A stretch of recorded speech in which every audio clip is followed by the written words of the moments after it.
My YouTube channel. आज मैं आप लोगों को एक क्लास 12 अध्याय 6 जूलॉजी का ये चैप्टर है वंशागति के आणविक आधार। इस चैप्टर की मैं आपको फुल नोट्स दूंगी और थोड़ा बहुत इसमें मैं बताती भी चलती हूँ कि जिससे आप ये समझ सके कि ये नोट्स किस पर आधारित है। तो हमारा जो चैप्टर 6 है वंशागति के आणविक आधार। वंशागति के आणविक आधार हैं क्या, मतलब जो हमारे माता पिता से संतानों में जो हमारे गुण मतलब माता पिता की जो क्वालिटियाँ होती हैं वो वंशागत होकर जो संतानों में पहुँचते हैं, उसका एक आधार क्या है, किस आधार के माध्यम से वो हम माता पिता से संतानों में जाते हैं, इसी के बारे में इस चैप्टर में पढ़ना है। तो वंशागति के आणविक आधार ये चैप्टर हमारा है। तो चलते हैं, स्टार्ट करते हैं, अपने नोट्स की तरफ आते हैं। हमारे नोट्स में हमने सबसे पहले ये बताया है कि आखिर वंशागति के आणविक आधार हैं क्या। वंशागति पदार्थ हम सभी जानते हैं कि वंशागत के आणविक आधार जो होते हैं वो डीएनए या आरएनए होते हैं। डीएनए या आरएनए जो होते हैं ये कहाँ पाए जाते हैं। हम सभी जानते हैं कि हमारे शरीर का निर्माण यानी सभी सजीवों का निर्माण जो हुआ है वो कोशिका से हुआ है। और कोशिका की संरचना में अगर हम देखते हैं तो उसमें एक केंद्रक होता है। केंद्रक में हमारे पाए जाते हैं गुणसूत्र और इन्हीं गुणसूत्रों पर सूक्ष्म कण पाए जाते हैं जिनको कहते हैं डीएनए। डीएनए ही हमारा क्या है, आनुवंशिक पदार्थ, ऐसा आनुवंशिक पदार्थ है जो आणविक आधार है वंशागत का। वंशागत के आणविक आधार से मतलब है कि माता पिता के आनुवंशिक लक्षणों को संतानों में पहुंचाने का काम कौन करता है, डीएनए करता है। और डीएनए कहाँ पाया जाता है, गुणसूत्रों पर पाया जाता है। और ये गुणसूत्र कहाँ पाए जाते हैं, गुणसूत्र केंद्रक में उपस्थित होते हैं। और केंद्रक कहाँ होते हैं, तो केंद्रक जो होते हैं वो हमारी कोशिकाओं में होते हैं। और इन्हीं कोशिकाओं से मानव, चाहे मानव है या पेड़ पौधे, सभी सजीवों के का निर्माण हुआ है। तो हम ये गुणसूत्र पर स्थित होते हैं, ये तो मैंने अभी आपको बता ही दिया। तो गुणसूत्र जो होते हैं वो दो चीज़ों से मिलकर बने होते हैं, एक होता है प्रोटीन और दूसरा होता है न्यूक्लिक अम्ल। प्रोटीन, डीएनए की संरचना ये जो डायग्राम में आपको दिखाई गई है, अगर हम देखते हैं तो डीएनए जो होता है इसमें प्रोटीन, गुणसूत्र का डीएनए 4 प्रकार का होता है। वो गुणसूत्र पर जो डीएनए पाए जाते हैं वो 4 प्रकार के हिस्टोन प्रोटीन से बंधे रहते हैं। हमारा इसमें गुणसूत्र ये संरचना आप देख रहे हैं, इस संरचना में देखिए किस प्रकार से बंधा है। जैसे कि अगर एक बॉल हो और उस बॉल पर रस्सी लपेट दी जाए, उसी प्रकार से जो प्रोटीन होते हैं वो गुणसूत्र से लिपटे हुए होते हैं। तो हिस्टोन प्रोटीन से बंधे रहते हैं।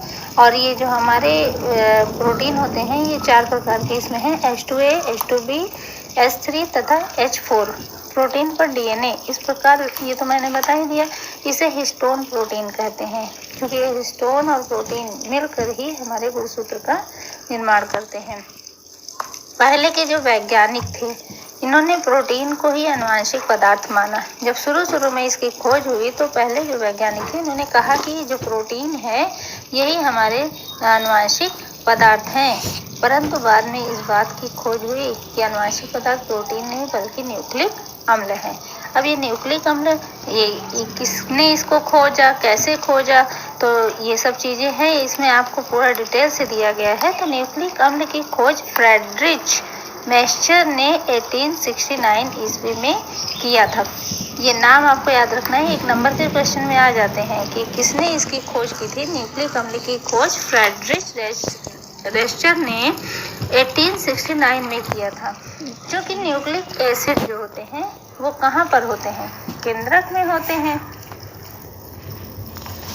क्योंकि ये जो हमारे न्यूक्लिक अम्ल होते हैं ये कहाँ पाए जाते हैं, ये केंद्रक में पाए गए। मैस्चर ने देखा तो मैस्चर ने इसका नाम दे दिया न्यूक्लिन। लेकिन बाद में अल्टमान वैज्ञानिक आए, अल्टमान ने इसको न्यूक्लिक अम्ल नाम रखा। तो ये क्वेश्चन आता है कि न्यूक्लिक अम्ल नाम किसने दिया, तो अल्टमान ने दिया। इसकी खोज किसने की थी, तो मैस्चर ने की थी। ये 2 क्वेश्चन आपके शॉर्ट क्वेश्चन आते हैं या ऑब्जेक्टिव टाइप के क्वेश्चन दिए जा सकते हैं। तो ये दोनों एकदम इम्पोर्टेंट से याद कर लीजिएगा, ये बहुत ही इम्पोर्टेंट है। अब न्यूक्लिक अम्ल के प्रकार हेडिंग है, ये 2 प्रकार के होते हैं। न्यूक्लिक अम्ल जो होते हैं वो 2 प्रकार के होते हैं, डीएनए और आरएनए।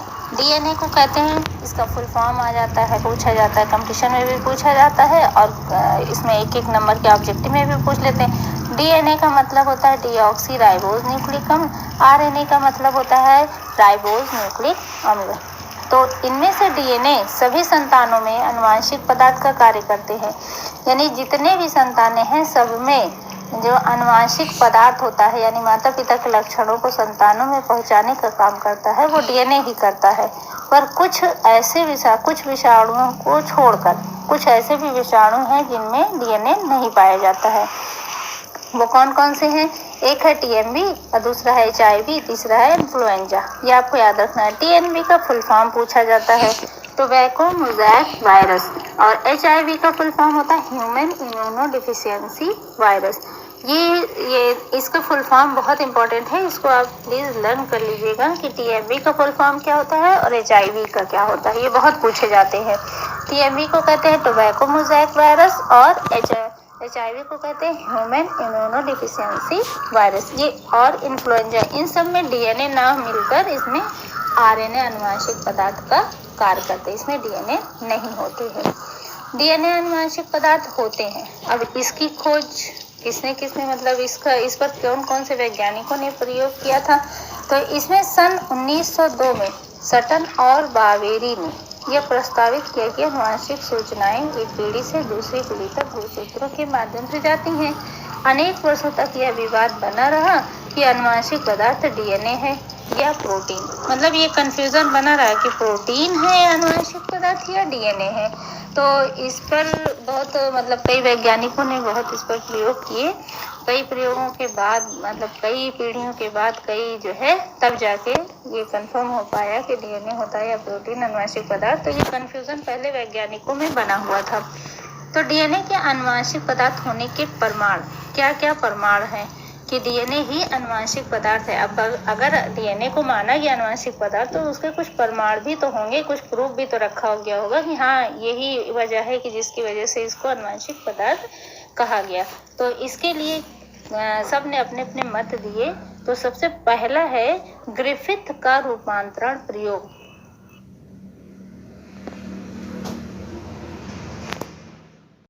ग्रिफ्थ का रूपांतरण प्रयोग, सबसे पहले ग्रिफ्थ ने कुछ स्तनधारियों में निमोनिया रोग उत्पन्न करने वाले जीवाणु, जिसका नाम क्या है निमोनोकोकस या डिप्लोकोकस निमोनिया, पर अपना प्रयोग किया।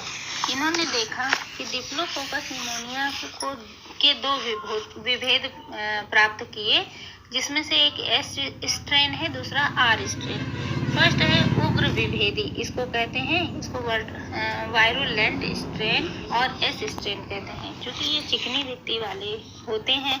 इनका जो बाहरी आवरण होता है पॉलीसेकेराइड का बना होता है।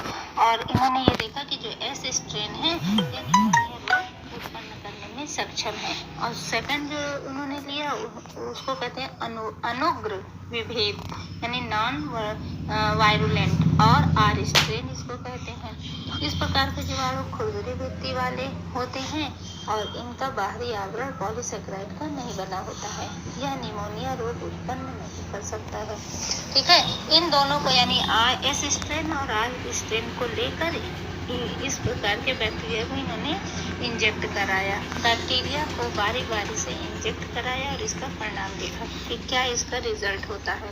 इन्होंने एस स्ट्रेन प्लस माइक, मतलब एक चूहे पर एस स्ट्रेन को इंजेक्ट किया तो माइक क्या हुआ, डेड हो गया, यानी वो मृत हो गया। फिर आर स्ट्रेन को उन्होंने माइक में इंजेक्ट कराया, यानी चूहे में इंजेक्ट किया तो क्या हुआ, माइक लाइव है, जीवित है। यानी एस स्ट्रेन डालते ही चूहा मर गया और आर स्ट्रेन को डालते ही देखा कि वो जीवित है, उससे कोई रिएक्शन नहीं हुआ। फिर हीट फिर स्ट्रेन एस स्ट्रेन, फिर तो उन्होंने क्या किया कि उसको हीट कर दिया एस स्ट्रेन को, जिससे कि उसके जो जीवाणु हो वो नष्ट हो जाए। फिर उसको माइक में इंजेक्ट किया तो उन्होंने देखा कि माइक जो है वो जीवित है। फिर उसके बाद हीट किल्ड, मतलब उन्होंने फिर हीट किया कि जिससे एस स्ट्रेन और प्लस आर स्ट्रेन दोनों को डाला माइक में, तो उन्होंने देखा कि माइक जो है वो डेड हो गया। इस प्रयोग से ग्रिफ्ट ने ये प्रयोग निकाला कि कोई पदार्थ जो एस स्ट्रेन का ऐसा है कि जो क्या करता है, एस स्ट्रेन में कोई ऐसा पदार्थ है कि जो रोग को उत्पन्न करता है, यानी जिसके कारण चूहा जो है वो मर जाता है। तो इसी का उन्होंने ये तो पता लगा लिया कि हाँ, स्ट्रेन में कोई पदार्थ ऐसा है कि जिससे वह पदार्थ की वजह से जो है वो चूहा मर गया, लेकिन ये बता ना सके कि वो पदार्थ कौन सा है। इसकी खोज वो नहीं कर सके। इसी कारण इनका प्रयोग जो है वो विफल रहा। इनके प्रयोग पर अब जब इनका प्रयोग विफल हो गया तो इनका जो प्रयोग था उस पर 3 साइंटिस्ट ने अपना अपना प्रयोग किया और क्या निकाला ये देखिए। सबसे पहले एवेरी, मैक्लियार्ड व मैककार्टी का प्रयोग सबसे पहले इन्होंने प्रयोग किया। इन वैज्ञानिक ने एस स्ट्रेन बैक्टीरिया से उसे सबसे पहले प्रोटीन फिर कार्बोहाइड्रेट तथा डीएनए को अलग कर लिया। फिर 3 कांच के पात्र लिए।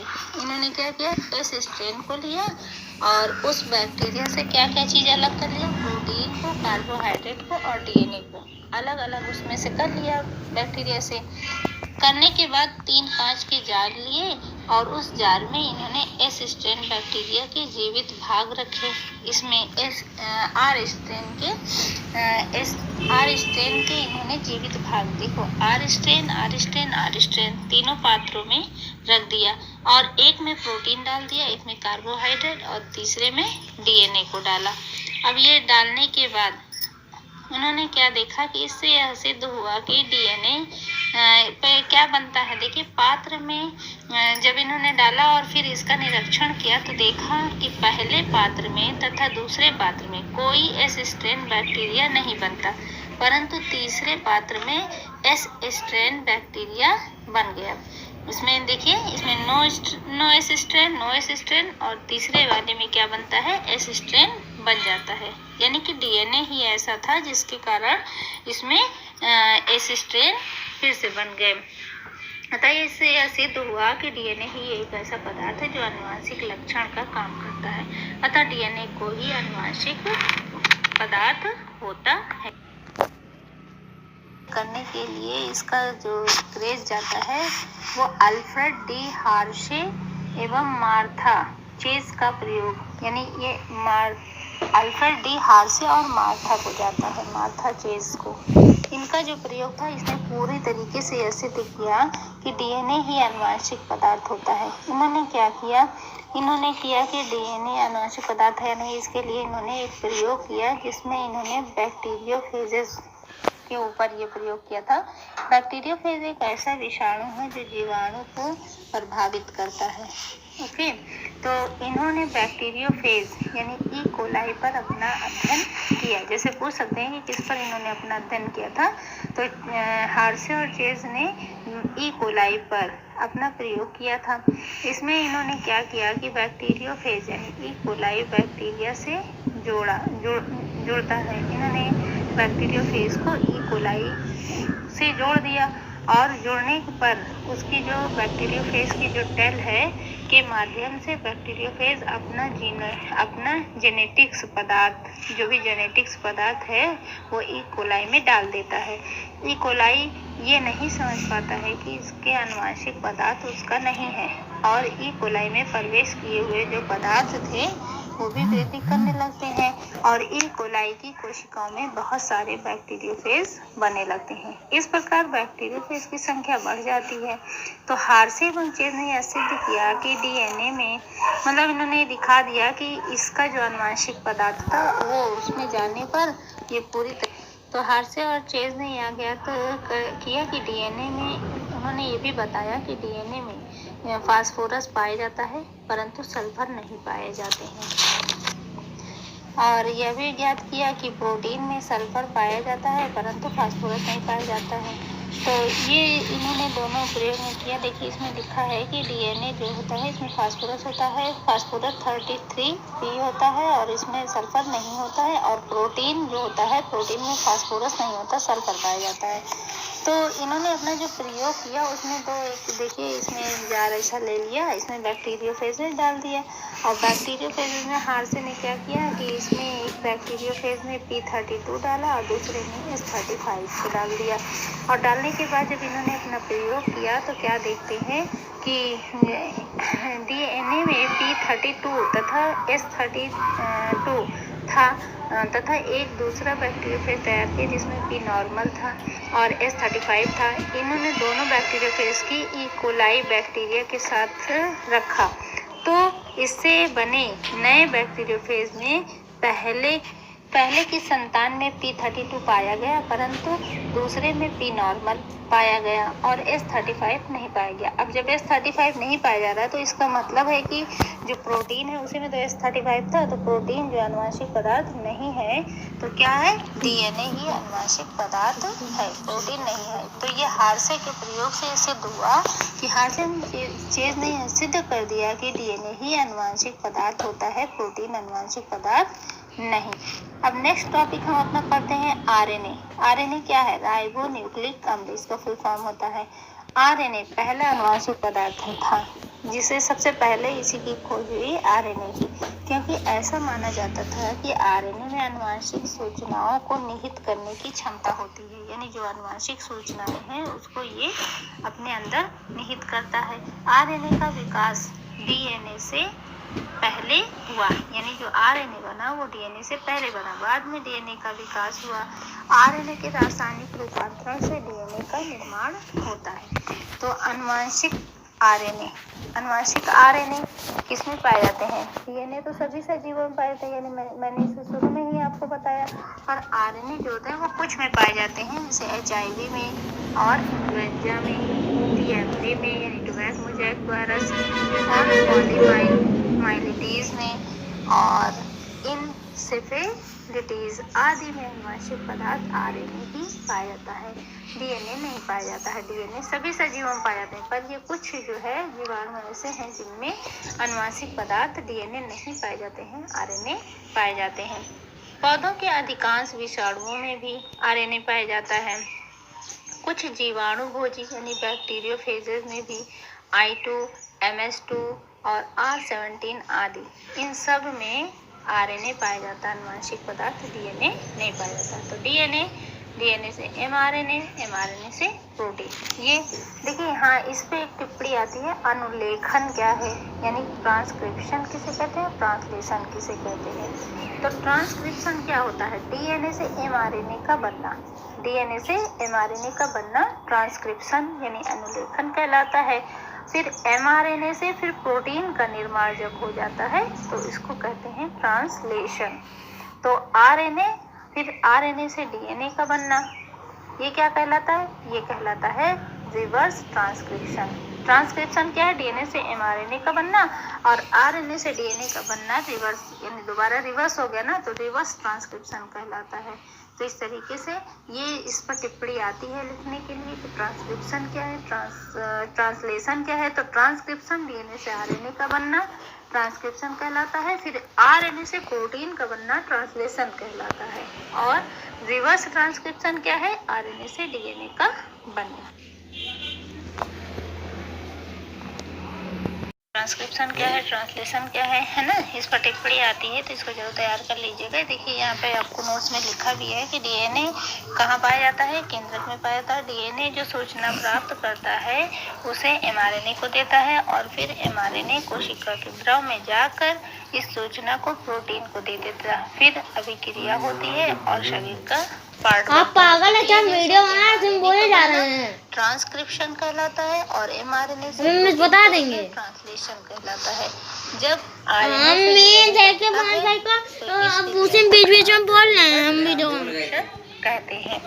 ये क्रिया जीवाणुओं में होती है, कौन सी, रिवर्स ट्रांसक्रिप्शन, क्योंकि इसमें डीएनए ट्रांसक्रिप्शन क्या है, ट्रांसलेशन क्या है ना, इस पर टिप्पणी आती है, तो इसको जरूर तैयार कर लीजिएगा। देखिए यहाँ पे आपको नोट्स में लिखा भी है कि डीएनए कहाँ पाया जाता है, केंद्रक में पाया जाता है। डीएनए जो सूचना प्राप्त करता है उसे एमआरएनए को देता है और फिर एमआरएनए कोशिका के द्रव में जाकर इस सूचना को प्रोटीन को दे देता है। फिर अभिक्रिया होती है और शरीर का पार्ट बनता है। तो डीएनए से एमआरएनए का बनना ट्रांसक्रिप्शन कहलाता है और एमआरएनए से प्रोटीन का बनना ट्रांसलेशन कहलाता है। जब आरएनए से डीएनए बनता है तो इस क्रिया को रिवर्स ट्रांसक्रिप्शन कहते हैं। ये क्रिया जीवाणुओं में होती है। कौन सी? रिवर्स ट्रांसक्रिप्शन, क्योंकि इसमें डीएनए नहीं पाया जाता है। तो रिवर्स ट्रांसक्रिप्शन जो होता है वो रिवर्स ट्रांसक्रिप्टेज एंजाइम के द्वारा होता है। ये पूछा जाता है कि किस एंजाइम के द्वारा होता है, तो ये रिवर्स ट्रांसक्रिप्टेज एंजाइम के द्वारा होता है। यदि एंजाइम नहीं पाया जाता है, यदि एंजाइम नहीं पाया जाएगा तो रिवर्स ट्रांसक्रिप्शन नहीं होता है। सो अब हम पढ़ते हैं डीएनए। अगला टॉपिक हमारा क्या है नेक्स्ट? डीएनए है। डीएनए का फुल फॉर्म क्या होता है? Deoxyribose nucleic acid. तो डीएनए डीऑक्सीराइबोज न्यूक्लियोटाइड का एक लंबा बहुलक होता है, यानी डीऑक्सीराइबोज का एक लंबी सी चेन सी होती है। डीएनए की लंबाई उसमें उपस्थित न्यूक्लियोटाइड, जो उसमें न्यूक्लियोटाइड जुड़े होते हैं, उनकी संख्या पर निर्भर करता है। तो डीएनए की संरचना बहुत मस्त है, ये एग्जाम में पूछा जाता है कि स्ट्रक्चर्स ऑफ डीएनए, यानी डीएनए की संरचना को आप बताइए। तो डीएनए की संरचना ये बनी हुई है और आपकी बुक में भी है, इसको तैयार कर लीजिएगा कि डीएनए 2 पॉलीन्यूक्लियोटाइड श्रृंखला से मिलकर बना होता है।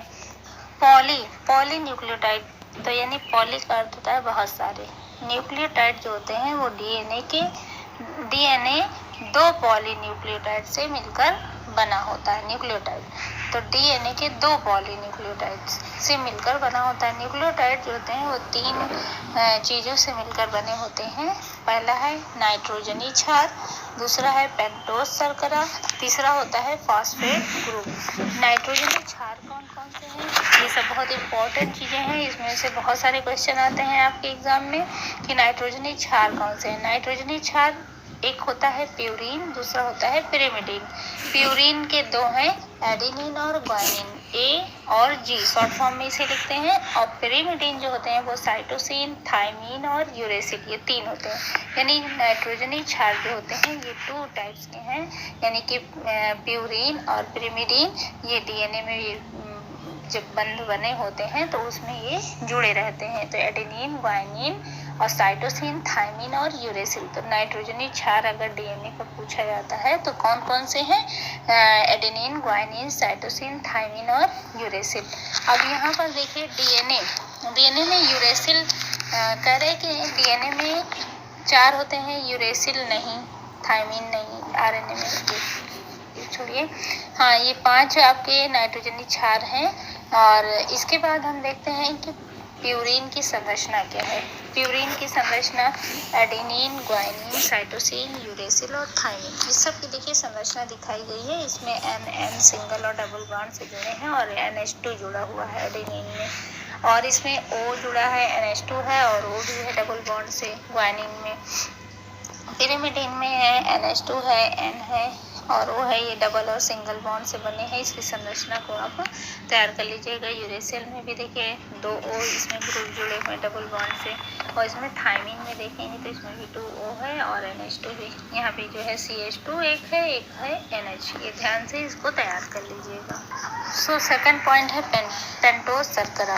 पेंटोस शर्करा यानी 5 कार्बनीय शर्करा, ऐसे शर्करा जिसमें 5 कार्बन उपस्थित होते हैं उन्हें पेंटोस शर्करा कहते हैं।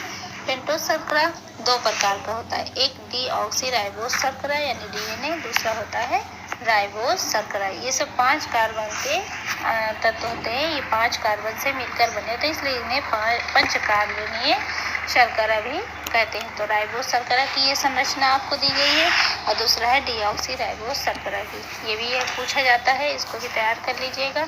थर्ड पॉइंट हमारा है फास्फेट ग्रुप। इसमें PO4, फास्फेट का सूत्र होता है PO4, इसमें PO4 ग्रुप पाया जाता है। तो न्यूक्लियोसाइड्स और न्यूक्लियोटाइड ये 2 हैं। इनमें कहाँ किसमें क्या क्या चीज़ें देखिए, इसमें जो न्यूक्लियोसाइड्स होते हैं इसमें नाइट्रोजनी क्षार तथा पेंटोस शर्करा पाया जाता है। इसमें देखिए नाइट्रोजनी क्षार ये टिक किया हुआ है, इसमें नाइट्रोजनी क्षार पाए जाते हैं और पेंटोस शर्करा होता है, यानी कि 5 कार्बन से ये जो बना होता है। देखिए फर्स्ट सेकंड थर्ड फोर्थ, इसमें फिफ्थ कार्बन यानी 5वां यहाँ पे इस कार्बन को हटा के यहाँ पर नाइट्रोजनी क्षार लगा होता है। तो इसमें फास्फेट ग्रुप नहीं पाया जाता है, इसमें देखिए PO4 नहीं है। तो क्योंकि इसमें नाइट्रोजनी ग्रुप पहले कार्बन से जुड़ा होता है। हाँ, इसमें ध्यान रखने की बात यह है कि इसमें जो नाइट्रोजनी ग्रुप है वो फर्स्ट कार्बन से, जहाँ फर्स्ट है वहाँ उस कार्बन से नाइट्रोजन ग्रुप जुड़ा होता है। और इसमें ये तुम्हारा है न्यूक्लियोसाइड, और न्यूक्लियोटाइड की संरचना है, इसमें देखिए फास्फेट ग्रुप जुड़े होते हैं। तो प्राइमरी कार्बन पर N क्षार उपस्थित होते हैं, ध्यान रखिएगा। और जो फास्फेट होता है ये न्यूक्लियोटाइड में पाए जाते हैं। न्यूक्लियोटाइड में नाइट्रोजनी क्षार प्लस पेंटोस शर्करा प्लस फास्फेट, इसमें ये होता है। इनमें फास्फेट ग्रुप पाया जाता है जो 5वें कार्बन से जुड़ा होता है। ओके, इसमें नाइट्रोजनी क्षार यानी कि नाइट्रोसाइड्स न्यूक्लियोसाइड से जो होता है इसमें नाइट्रोजनी क्षार पाया जाता है जो फर्स्ट कार्बन से जुड़ा होता है, और न्यूक्लियोसाइड्स जो होते हैं इसमें फास्फेट ग्रुप होता है जो 5th कार्बन से जुड़े होते हैं।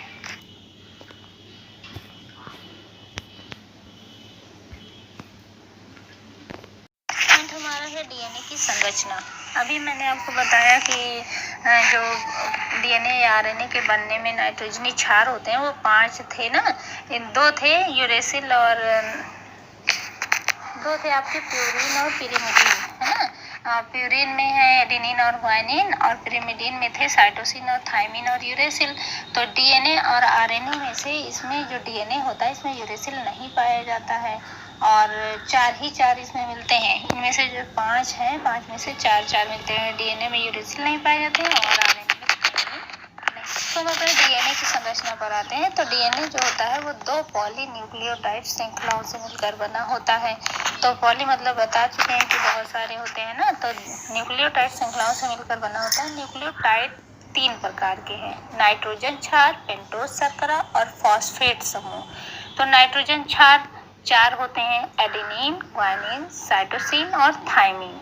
ओके, और पेंटोस शर्करा जो होता है वो डीऑक्सीराइबोस शर्करा, ये नाम सारे आप याद कर लीजिएगा। और फॉस्फेट समूह जो 5वें कार्बन से जुड़ा होता है, क्योंकि पेंटा कार्बन होते हैं 5 इसमें कार्बन होते हैं, तो जो 5वां कार्बन होता है उससे नाइट्रोजनी क्षार ये फास्फेट ग्रुप जो होते हैं वो जुड़ जाते हैं। ये पूरा डीऑक्सीराइबोस न्यूक्लिक अम्ल यानी डीएनए बनने की संरचना को आपको दर्शाया गया है। इसको देख लीजिए किस तरीके से इससे फास्फेट जुड़े होते हैं, और इसमें कौन कौन से नाइट्रोजनी क्षार पाए जाते हैं, एडेनिन, ग्वानिन, साइटोसिन और थायमिन। सबसे मेन इम्पॉर्टेंट चीज़ है इसमें कि इसमें ये डीएनए का ये जो स्ट्रक्चर बना है इसको खूब अच्छे से तैयार कर लीजिएगा, ये जरूर पूछा जाता है। इसमें से शॉर्ट क्वेश्चन भी आते हैं और फुल डायग्राम बनाने को भी आता है। तो ये डीएनए की डबल हेलिक्स संरचना है। इसमें ये पूछ लेते हैं कि दोनों जो ये इसके जोड़ है यानी कि 2 पॉलीन्यूक्लियोटाइड जो बने हैं इनके बीच का गैपिंग कितना होता है, तो 20 एंगस्ट्रॉम होता है। और फुल इसकी लेंथ डीएनए की कितनी है, 34 एंगस्ट्रॉम। तो 10 न्यूक्लियोटाइड यानी एक पिच जो होता है वो 10 न्यूक्लियोटाइड से बना होता है। 10 न्यूक्लियोटाइड को मिलकर एक पिच बनता है, और एक पिच में ये जो इसकी ब्रीथ होती है, चौड़ाई होती है वो 20 एंगस्ट्रॉम, और इसकी लंबाई जो होती है वो 34 एंगस्ट्रॉम की होती है। तो डीएनए की संरचना में देखते हैं ए से यानी कि वो थायमिन से एडेनिन जुड़ा होता है डबल बॉन्ड से, और एडेनिन से थायमिन, साइटोसिन से ग्वानिन, ग्वानिन से साइटोसिन ट्रिपल बॉन्ड से। इस तरीके से ये पूरा अंदर सभी हेलिक्स में यानी जितने भी ये न्यूक्लियोटाइड हैं ये 10 न्यूक्लियोटाइड ऐसे लंबे से होते हैं। तो एक न्यूक्लियोटाइड की ये संरचना है जो साइड में आपको दिखाया गया है कि यानी टी से ए डबल बॉन्ड, ए से फिर टी डबल बॉन्ड, फिर सी यानी साइटोसिन से ग्वानिन ट्रिपल बॉन्ड, ग्वानिन से साइटोसिन ट्रिपल बॉन्ड। डीएनए का व्यास बहुत इंपॉर्टेंट क्वेश्चन है, ये जरूर आता है, कितना होता है 20 angstrom. Very very important question ये है आपका। क्षारों के बीच की दूरी के कारण डीएनए का व्यास होता है, क्योंकि क्षार इसमें थोड़ी दूर दूर बॉन्ड से जुड़े होते हैं तो इनके बीच बीच की जो गैपिंग होती है वो 20 एंगस्ट्रॉन की, और इसकी टोटल लेंथ जो होगी 10 न्यूक्लियोटाइड मिलकर जब एक पिच बनाते हैं तो उसका 34 एंगस्ट्रॉन। ये इतना आप बिल्कुल पक्का इसको तैयार कर लीजिएगा, इसका डायग्राम भी तैयार कर लीजिएगा, ये बहुत ही इंपॉर्टेंट है। चलते हैं हम अपने नेक्स्ट टॉपिक पर। ये 4 ग्राफ का नियम। 4 ग्राफ का नियम बहुत इंपॉर्टेंट है, इस पे अंक के क्वेश्चन भी आते हैं कि अगर न्यूक्लियोटाइड बता दिया गया टोटल संख्या तो उसमें पूछ लेगा कि इसमें बताइए कितने सभी न्यूक्लियोटाइड्स जो हैं उनकी संख्या कितनी कितनी है। 4 ग्राफ कौन है? 4 ग्राफ एक वैज्ञानिक थे जिनका पूरा नाम था डार्विन 4 ग्राफ। 4 ग्राफ ने जो है 1950 में डीएनए में उपस्थित नाइट्रोजन क्षारों की मात्रा का अध्ययन किया, यानी जो हमारा नाइट्रोजन क्षार है उसमें कितने हैं पूरे डीएनए में। अगर नाइट्रोजन टोटल संख्या नाइट्रोजन क्षार कितनी दी है पूछा जाए, इसमें बताइए एडेनिन कितना है, ग्वानिन कितना है, साइटोसिन कितना है, थाइमिन कितना है ना। तो संख्या को कैसे गिना जाए, कितनी कितनी संख्या है, इसके बारे में जो नॉलेज दिया था वो कौन से वैज्ञानिक थे? 4 ग्राफ वैज्ञानिक थे। इन्होंने इसको नाइट्रोजन क्षारों की मात्रा का अध्ययन करना बताया था 4 ग्राफ ने। तो डीएनए में मान लीजिए, ये आपको ध्यान रखना है कि डीएनए में प्यूरिन की मात्रा पिरिमिडीन की मात्रा के बराबर होती है, यानी जितने प्यूरिन होंगे उतना ही पिरिमिडीन होगा। और चूंकि आपको पता ही है कि 2 प्यूरिन और 2 पिरिमिडीन होते हैं, तो प्यूरिन और पिरिमिडीन की मात्रा जो होती है वो बिल्कुल बराबर होती है। तो प्यूरिन कौन कौन से हैं डीएनए में पाए जाते हैं? एडेनिन और ग्वानिन। और पिरिमिडीन कौन से होते हैं? साइटोसिन और थाइमिन। तो इसको आपको ध्यान रखना है कि जो एडेनिन होता है वो थाइमिन के बराबर होता है, जितना एडेनिन होगा उतना ही थाइमिन होगा। ये दोनों डबल बॉन्ड से बने होते हैं, और साइटोसिन ग्वानिन से ट्रिपल बॉन्ड से बना होता है, तो इनकी दोनों की मात्रा इक्वल होती है। देखिए अब यहाँ पे मैंने आपको इसमें लिख भी दिया है कि जो एडेनिन की मात्रा होती है वो थाइमिन की मात्रा के इक्वल होगी, बराबर होगी। आपको ये ध्यान रखना है कि AT के बराबर होगा, और साइटोसिन की मात्रा C की मात्रा जो होगी वो ग्वानिन की मात्रा के बराबर होती है। तो सो हम देखते हैं कि एडेनिन प्लस ग्वानिन यानी एडेनिन ग्वानिन के बराबर, adenine plus guanine equal to cytosine plus thymine बराबर हम निकालते हैं। तो दोनों को आप ऑन करेंगे तो इक्वल टू 1 के आना चाहिए। तो इसमें एग्जाम्पल दे देते हैं, जैसे एक एग्जाम्पल आपको बताते हैं। इसमें देखिए किया है कि पूरे डीएनए में न्यूक्लियोटाइड की संख्या कितनी है? 1000 है, यानी 1000 है। इनमें से 200 न्यूक्लियोटाइड ऐसे हैं जिनमें एडेनिन पाया जाता है। तो एडेनिन की संख्या दी गई है, 4 है ना, एडेनिन, ग्वानिन, साइटोसिन और थाइमिन।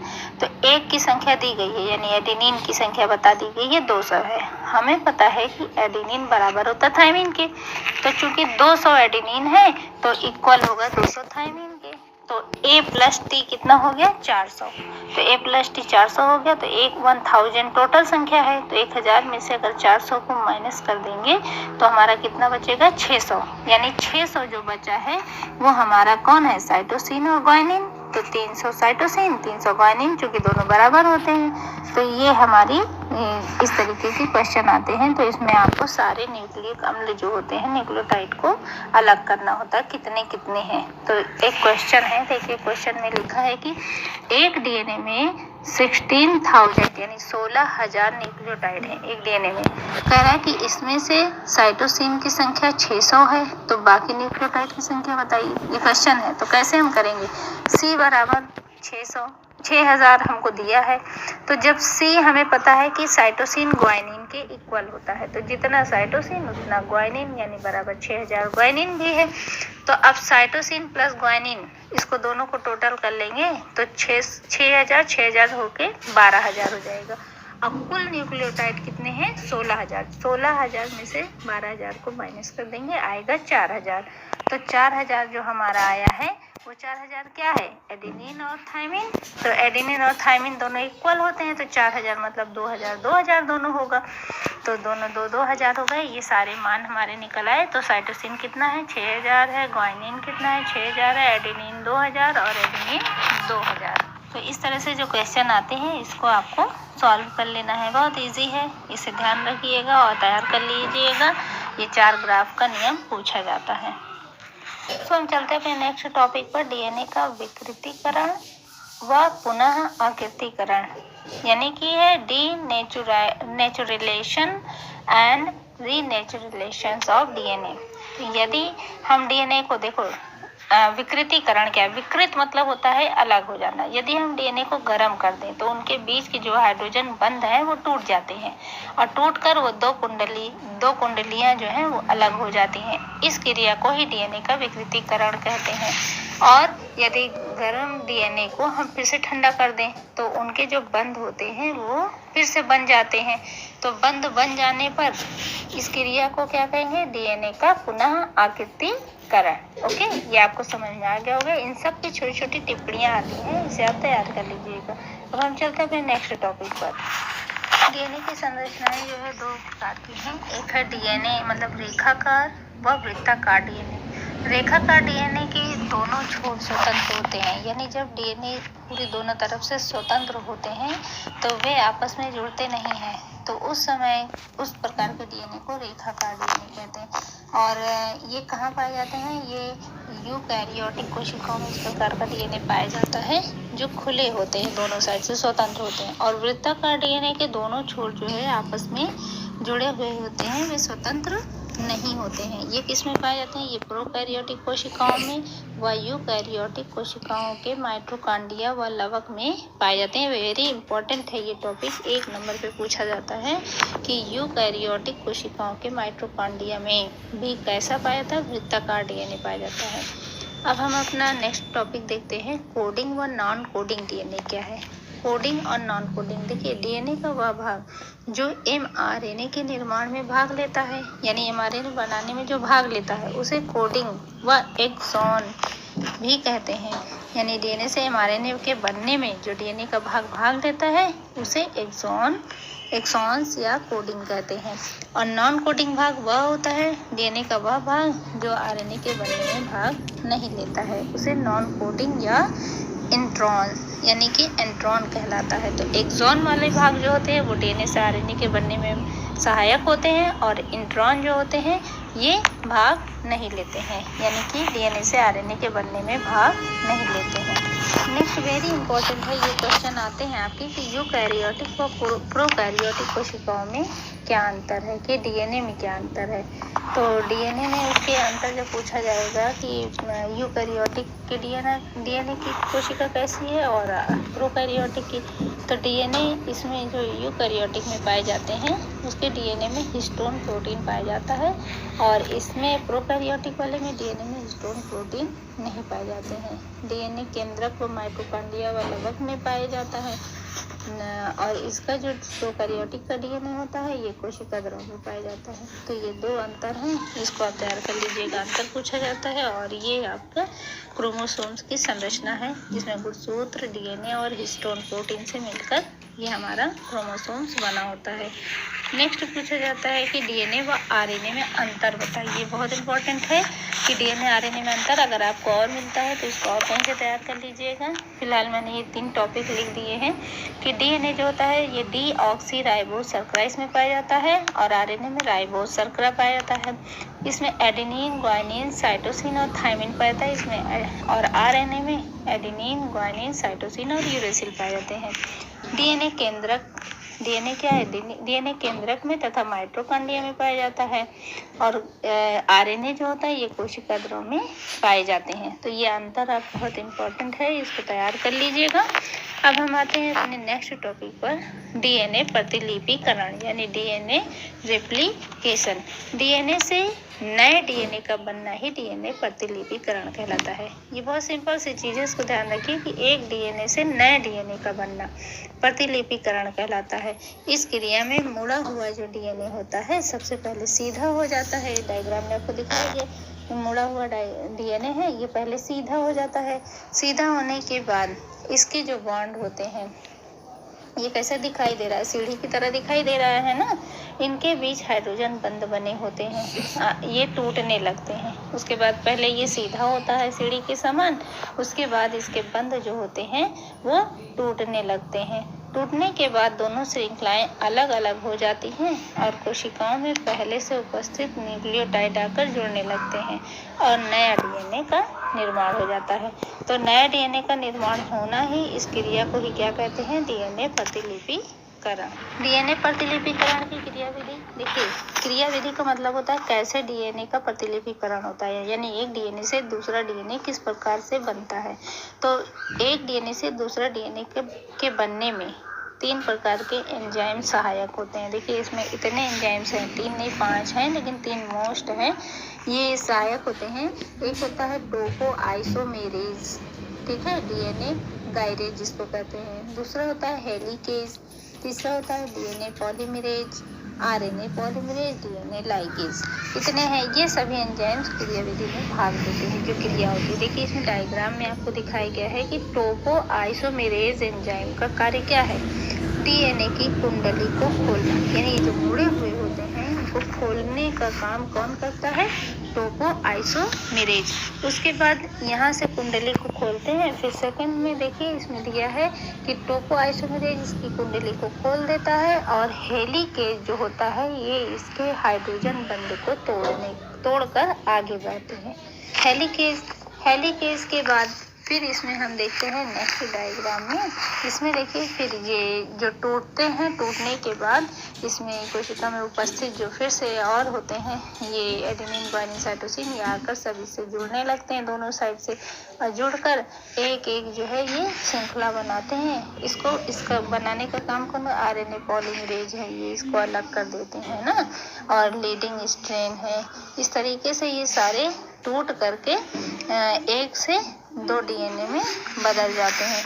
तो ये ऐसा क्यों होता है? देखिए जो हम कहते नहीं है कि जो हम माता पिता के लक्षण होते हैं वो संतानों में पहुंचते हैं, आधे आधे पहुंच जाते हैं। तो इस तरीके से जब टूटते हैं तो आधे माता से आधे पिता से मिलते हैं और उसके बाद फिर ये और उसमें से कोशिका से जुड़ते हुए तब ये 2 भागों में टूट जाते हैं। तो इस तरीके से माता से पिता से संतानों में जो आनुवंशिक लक्षण है वो इस क्रम से बट जाते हैं, यानी ये जीन के माध्यम से डीएनए पर उपस्थित होते हैं जीन, उन्हीं के माध्यम से ये इसमें आ जाते हैं। तो देखिए बढ़ते हुए पूरा दिखाया गया है, इसको आपको ध्यान रखना है। ऊपर वाले में 3 और 5 है, ये है पेरेंट स्ट्रोमल, इसमें 3 और 5 से 5 और 3 यानी कॉन्टिन्यूअस सतत, ये हो गया, ये कॉन्टिन्यूअस होते हैं।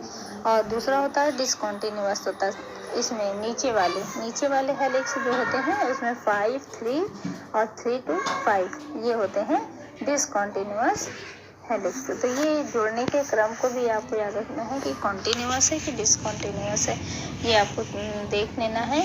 देखिए जो कॉन्टिन्यूअस होते हैं वो 5 और 3 ये जो है इससे जुड़े होते हैं ऊपर वाले हेलिक्स में, और जो डिसकॉन्टिन्यूअस वो नीचे वाले हेलिक्स से जुड़ जाते हैं। तो डीएनए प्रतिलिपिकरण अर्धसंरक्षी होते हैं। इसमें जो है अर्धसंरक्षी का मतलब होता है कि आधे हो जाते हैं। इसमें आधा स्ट्रैंड जनक का होता है और एक स्ट्रैंड नया बनता है। इस प्रकार से डीएनए का प्रतिलिपिकरण अर्धसंरक्षी होता है, क्योंकि ये आधे माता पिता से आते हैं और आधे नए बनते हैं, इसी कारण इसको अर्धसंरक्षी भी बोलते हैं। इसको ये नोट्स में भी देखिए आपको लिखा हुआ है पूरा कि डीएनए प्रतिलिपिकरण का अर्थ क्या है। डीएनए प्रतिलिपिकरण का अर्थ है कि एक डीएनए में से 2 डीएनए का बनना, यानी डीएनए प्रतिलिपिकरण में कई एंजाइम कार्य करते हैं, इनमें से अलग अलग कार्य है जिनका अलग अलग कार्य। इनमें से एक सबसे पहला एंजाइम है टोपो आइसोमेरेज एंजाइम, जो डीएनए के कुंडली को खोलने का कार्य करता है, तथा दूसरा हेलिकेज एंजाइम जो नए नाइट्रोजन क्षारों के माध्यम से हाइड्रोजन बंध को तोड़ता हुआ आगे बढ़ता है।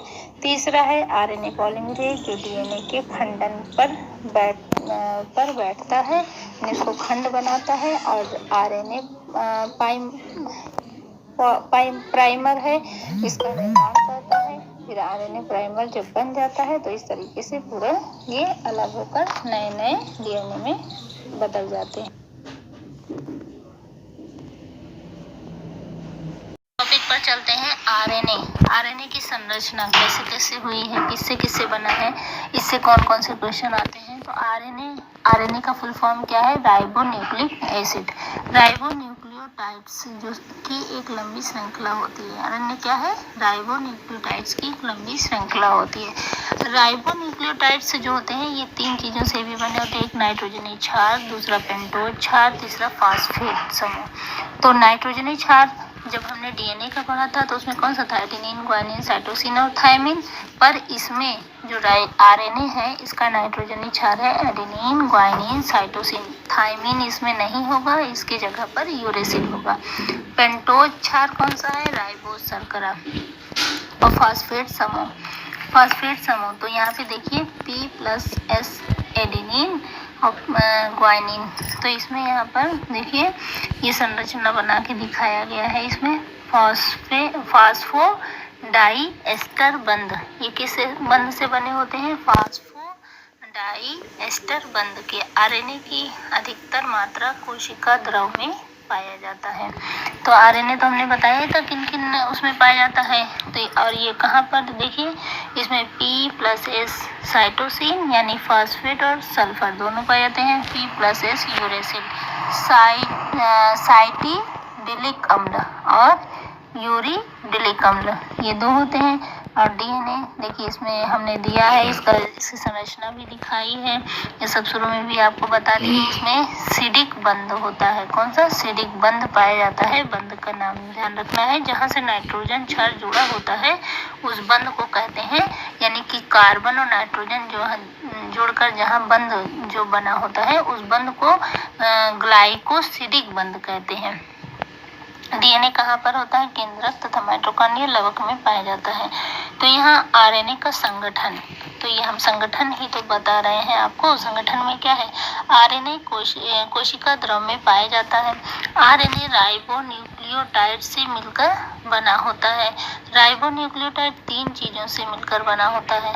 अभी मैंने आपको शॉर्टली उसमें दिखाया था, नाइट्रोजनी क्षार, पेंटोज क्षार और फास्फेट समूह। चूंकि नाइट्रोजनी क्षार 4 प्रकार के होते हैं इसलिए राइबोन्यूक्लियोटाइड्स 4 प्रकार के होते हैं। जब न्यूक्लियोटाइड्स में एडेनिन पाया जाता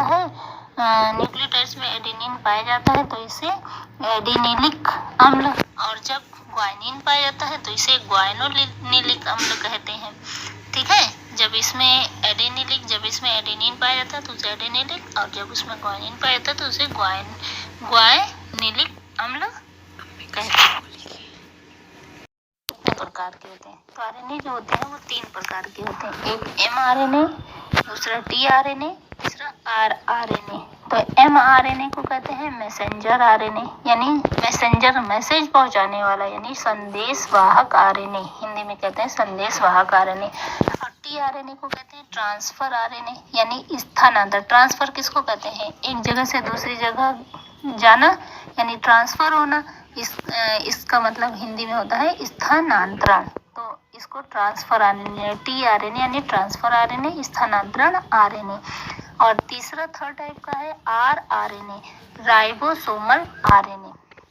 तो ये आरएनए जो होते हैं 3 टाइप्स के होते हैं। इसको आपको ध्यान रखना है। इसमें डिटेल से देखिए दे दिया है कि mRNA क्या होता है। इस आरएनए का निर्माण केंद्रक में डीएनए के अनुलेखन क्रिया द्वारा होता है। तो mRNA कहाँ बनता है? केंद्रक में आरएनए का जो निर्माण होता है ये डीएनए के अनुलेखन क्रिया द्वारा होता है, ये याद रखना है। तो और mRNA जो होता है ये प्रोटीन संश्लेषण के लिए सांचा का कार्य करता है। mRNA का काम क्या है? ये प्रोटीन संश्लेषण में सांचा का काम करता है। यूकैरियोटिक कोशिकाओं में mRNA सिर्फ एक ही पॉलीटाइड के संश्लेषण की सूचना का वहन करता है। अतः इसमें मोनोसिस्ट्रॉनिक यानी mRNA कहते हैं। क्योंकि ये एक ही संदेश का वहन करता है, सूचना को पहुंचाने का काम करता है, इसलिए इसे मोनोसिस्ट्रॉनिक mRNA कहते हैं। और प्रोकैरियोटिक कोशिकाओं में देखो, यूकैरियोटिक में मोनोसिस्ट्रॉनिक mRNA, प्रोकैरियोटिक कोशिकाओं में mRNA एक से अधिक पॉलीपेप्टाइड श्रृंखला के संश्लेषणों की सूचना का कार्य करते हैं, यानी एक से अधिक संदेशों को पहुंचाने का, इसलिए इसे पॉलीसिस्टोनिक mRNA कहते हैं। कोशिकाओं मतलब 2 ही प्रकार की थी, यूकैरियोटिक एक प्रोकैरियोटिक। तो यूकैरियोटिक में किस प्रकार से मोनोसिस्ट्रॉनिक mRNA, और प्रोकैरियोटिक में कैसा है? पॉलीसिस्ट्रॉनिक mRNA कहते हैं। कोशिका में उपस्थित समस्त आरएनए का 3 से 5% भाग mRNA पाया जाता है। यानी टोटल जो mRNA का होता है उसका 3 से 5% भाग mRNA यानी संदेश पहुंचाने का काम करता है, बाहर लाने का, संदेश को ले आने का काम करता है। सेकंड टाइप है हमारा tRNA। इसका निर्माण केंद्रक में डीएनए से होता है। तो इसमें भी केंद्रक आरएनए से आरएनए ये जो mRNA था उसका निर्माण डीएनए में अनुलेखन क्रिया द्वारा हुआ। लेकिन ये जो tRNA है इसका निर्माण केंद्रक में डीएनए से होता है। वो आरएनए से हो रहा था, ये डीएनए से इसका निर्माण होता है, अनुलेखन क्रिया द्वारा होता है। ये भी अनुलेखन क्रिया द्वारा, लेकिन वो mRNA जो था वो आरएनए का निर्माण डीएनए के अनुलेखन क्रिया द्वारा, ये भी है केंद्रक में ये होता है और डीएनए के अनुलेखन क्रिया द्वारा होता है। यह कोशिका द्रव में पाया जाता है। ये अमीनो अम्ल को पकड़कर, यानी जो अमीनो अम्ल होते हैं उनको पकड़कर mRNA तक ले जाता है। ओके, तो सबसे छोटा आरएनए tRNA होता है। अब इनमें जितने 3 प्रकार के आरएनए हैं उनमें से सबसे छोटा आरएनए जो होता है वो tRNA होता है। ये जल में विलेय होता है, यानी जल में घुल जाता है। इस कारण इसे घुलनशील आरएनए यानी सोलेबल आरएनए या sRNA भी कहा जाता है। tRNA की संरचना क्लोवर लीफ की तरह होती है। ये कोशिका में 16 से 18% कुल आरएनए का होता है।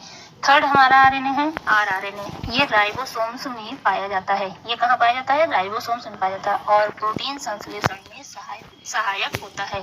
तो प्रोटीन संश्लेषण में कौन सा आरएनए सहायक होता है? rRNA, जो राइबोसोम्स में पाए जाते हैं। कोशिका में उपस्थित समस्त आरएनए का अधिकांश भाग rRNA होता है, यानी सबसे ज्यादा rRNA होता है जो प्रोटीन संश्लेषण का काम करता है। ये लगभग 80% कोशिका का आरएनए का पाया जाता है। कुछ और अन्य प्रकार के भी आरएनए हैं, देखिए जैसे है जीन आरएनए। ये कुछ विषाणुओं में पाए जाते हैं व उनके अनुवांशिक पदार्थों के रूप में कार्य करते हैं, यानी ये विषाणुओं में पाए जाते हैं, इसको जीन आरएनए कहते हैं, ये अनुवांशिक का कार्य करते हैं। सेकंड है लघु केंद्रीय आरएनए। यह केंद्रक में पाया जाता है तथा mRNA व rRNA के संश्लेषण व स्पाइसिंग में सहायक होते हैं। थर्ड है राइबोजाइम आरएनए।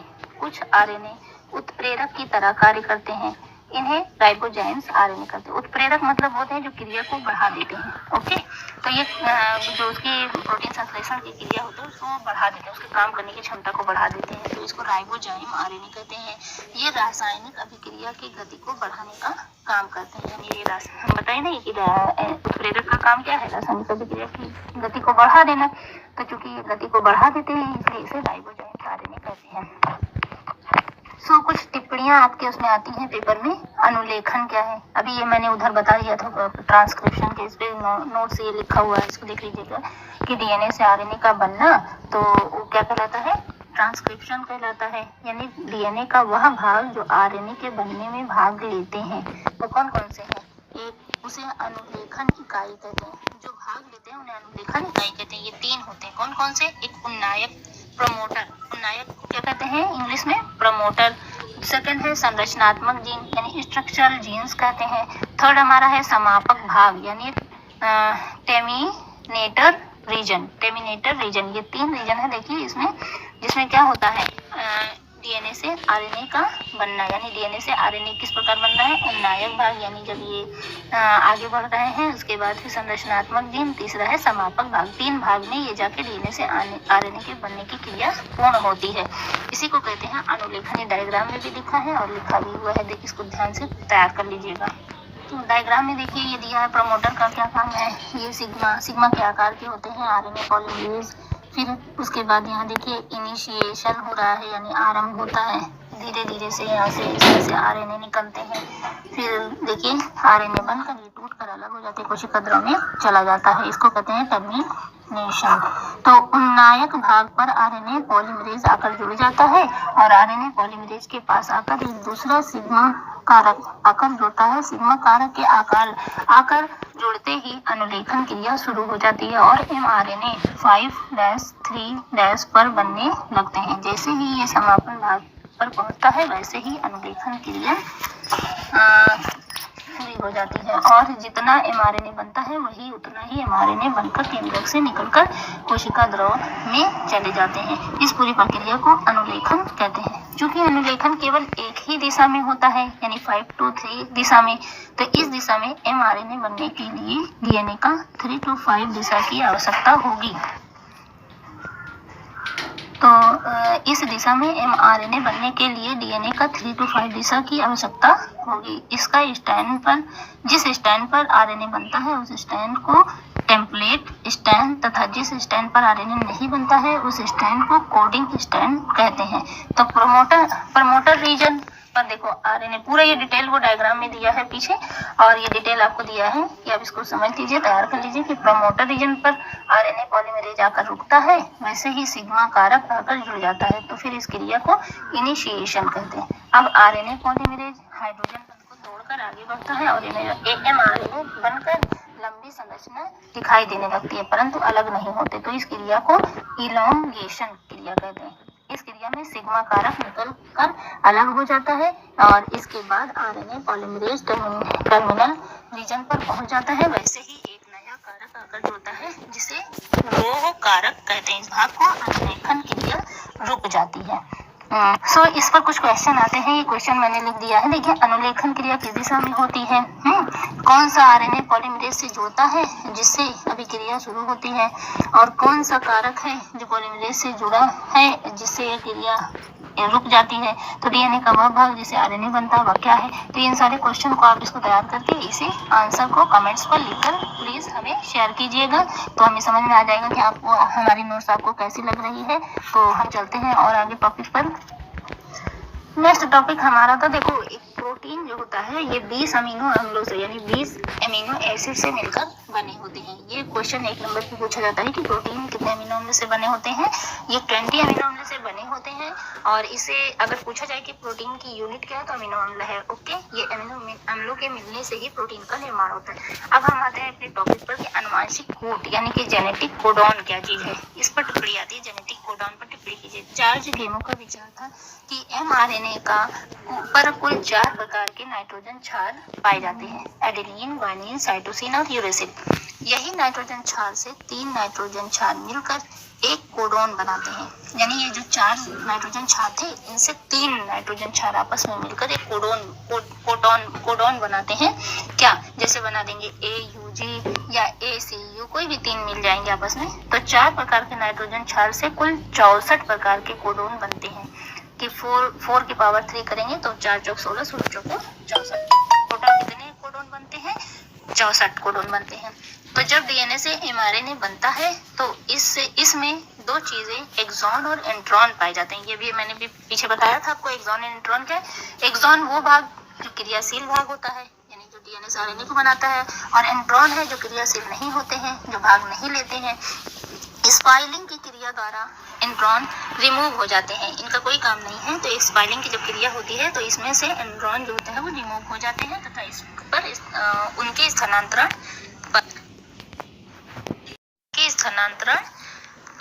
सो देखिए डायग्राम में है दिखाया गया है कि DNA जो है क्या एक्सॉन और इंट्रॉन से बना हुआ है। इसमें से जो इंट्रॉन होते हैं ये स्पिल हो जाते हैं, यानी हट जाते हैं, रिमूव हो जाते हैं। तो बचा क्या? एक्सॉन एक्सॉन एक्सॉन एक्सॉन, यानी 3 mRNA पर सभी एक्सॉन जुड़ जाते हैं, तब उसे mRNA कहते हैं, यानी mRNA बन जाता है। 20 प्रकार के अमीनो अम्ल होते हैं। mRNA 4 प्रकार के नाइट्रोजन क्षार से मिलकर बना होता है, एडेनिन, ग्वानिन, साइटोसिन और यूरेसिल।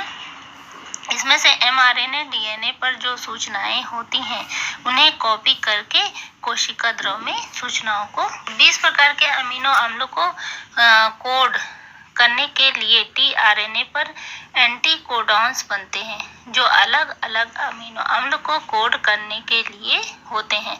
4 प्रकार के नाइट्रोजन क्षार से 64 प्रकार के कोडॉन बनते हैं, जिसमें से 61 प्रकार के कोडॉन सक्रिय हो जाते हैं और 3 प्रकार के कोडॉन जो होते हैं वो सक्रिय नहीं करते हैं, ये कोड नहीं करते हैं।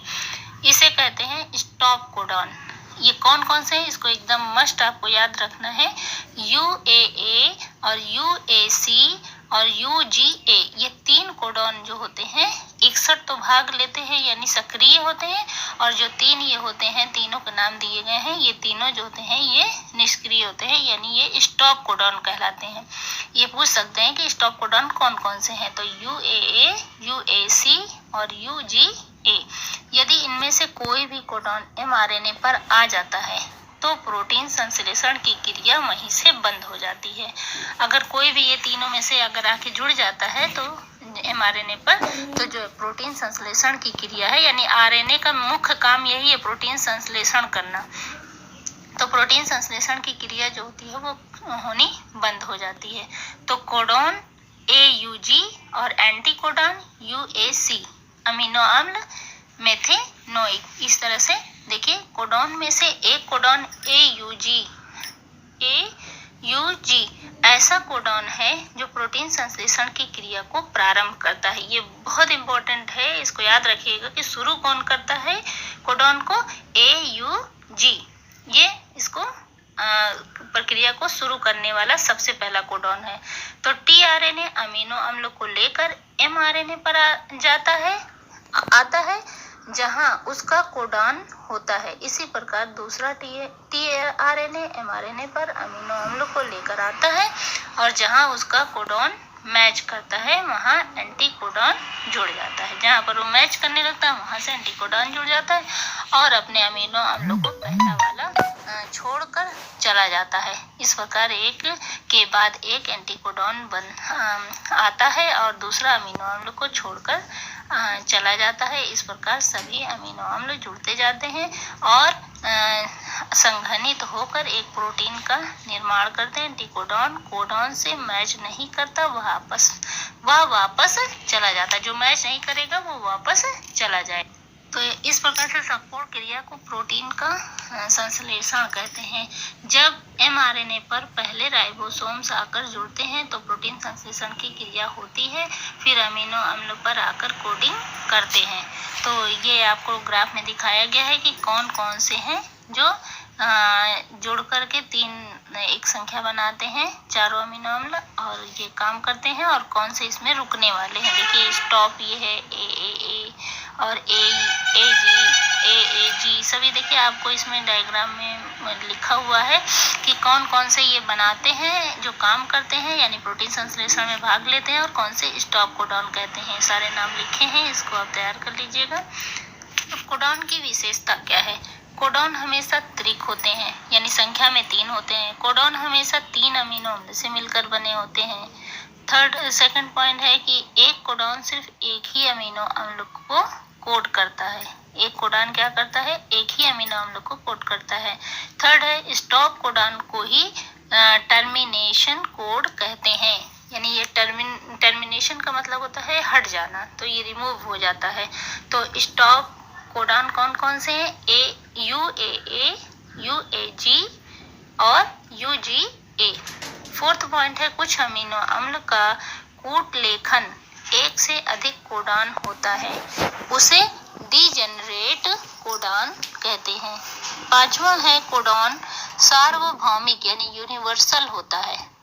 ये भी याद रखिएगा कि कोडॉन जो होते हैं ये यूनिवर्सल यानी सार्वभौमिक होते हैं। सभी जीवों यानी अमीनो अम्ल एक समान होते हैं। सभी जीवों के अमीनो अम्ल कैसे होते हैं? एक समान होते हैं। ये आपको दिखाया गया है प्रोटीन का संश्लेषण कैसा। 20 अमीनो अम्ल है, 20 अमीनो अम्ल में से 64, ये जो भी मैंने बताया सब कुछ इसमें शॉर्ट में दिखाया गया है, इसको देख लीजिएगा। इसमें जो है 61 काम कर के होते हैं और जो है 3 जो होते हैं ये स्टॉप कोडॉन कहलाते हैं। तो स्टार्ट कोडॉन 61 होते हैं संख्या में, और सबसे पहले स्टार्ट करने वाला कोडॉन कौन सा है? AUG है, और 3 ऐसे हैं जो स्टॉप कोडॉन कहलाते हैं, जो क्रिया को रोक देते हैं। इसको कहते हैं UAA, UAG और UGA। बाकी ये सब क्रियाएं आपको इसमें डायग्राम के थ्रू दिखाई गई हैं, इसे आप देख लीजिएगा। ये किस प्रकार से जुड़ रहे हैं, किस प्रकार से क्रिया को आगे बढ़ा रहे हैं, प्रोटीन संश्लेषण की क्रिया है ये पूरी। अब हम आते हैं अपने टॉपिक पर, स्थानांतरण या रूपांतरण। इस पर भी आपको टिप्पणी पूछी जाती है, बहुत इंपॉर्टेंट टिप्पणी है, ये जरूर आता है कि स्थानांतरण क्या है। देखिए स्थानांतरण या रूपांतरण वह प्रक्रिया है जिसमें अमीनो अम्ल के बहुलकन से पॉलीपेप्टाइड का निर्माण होता है, यानी अमीनो अम्ल जुड़ करके पॉलीपेप्टाइड का निर्माण करते हैं। तो अमीनो अम्लों के क्रम व अनुक्रिया यानी mRNA में पाए जाने वाले क्षारों के अनुक्रम पर निर्भर करता है। अमीनो अम्ल पेप्टाइड बंध द्वारा जुड़े रहते हैं। इस बंध के निर्माण में ऊर्जा की आवश्यकता होती है। इसी कारण से प्रावस्था में अमीनो अम्ल स्वयं एटीपी की उपस्थिति से सक्रिय हो जाता है। आगे की क्रिया में उत्प्रेरक की उपस्थिति में पेप्टाइड बंध बनने की दर बढ़ जाती है। तो इस प्रक्रिया में जो प्रोटीन संश्लेषण के लिए आवश्यक है वह राइबोसोम्स है। राइबोसोम्स मतलब प्रोटीन संश्लेषण के लिए कौन भागीदार है? राइबोसोम संरचनात्मक आरएनए व 80 विभिन्न प्रोटीनों से मिलकर बना होता है। किससे बना होता है? संरचनात्मक आरएनए यानी कि और 80 विभिन्न प्रोटीन से मिलकर बने होते हैं। यह अपनी निष्क्रिय अवस्था में दो उप कोशिका, एक बड़ी यानी लार्ज सब यूनिट और उप एकक व एक छोटी उप एकक यानी स्मॉल सब यूनिट से मिलकर बना होता है। जब स्मॉल सब यूनिट एमआरएनए से मिलता है तब एमआरएनए का प्रोटीन में स्थानांतरण की प्रक्रिया शुरू हो जाती है और लार्ज सब यूनिट में से दो स्थूल होते हैं जिसके बाद में अमीनो अम्ल जुड़कर एक दूसरे के काफी पास में आ जाते हैं, जिससे पॉलीपेप्टाइड बंध बन जाता है। प्रक्रिया प्रारंभ करने के लिए एमआरएनए के प्रारंभिक कूट AUG से बंधता है, जिसकी पहचान टीआरएनए द्वारा की जाती है। इसके बाद राइबोसोम्स प्रोटीन संश्लेषण की लंबी प्रक्रिया की ओर आगे बढ़ता है। इस प्रक्रिया में अमीनो अम्ल टीआरएनए से जुड़कर एक लंबी श्रृंखला बनाता है। इस प्रक्रिया को राइबोसोम्स एमआरएनए से एक के बाद एक प्रकूट की ओर बढ़ता है। एक के बाद एक अमीनो अम्लों के जुड़ने से पॉलीपेप्टाइड का स्थानांतरण होता है। अंत में स्टॉप कोडॉन के जुड़ने से स्थानांतरण प्रक्रिया का समापन हो जाता है व राइबोसोम्स से पूर्ण पॉलीपेप्टाइड अलग हो जाते हैं। सेंट्रल डोग्मा क्या है?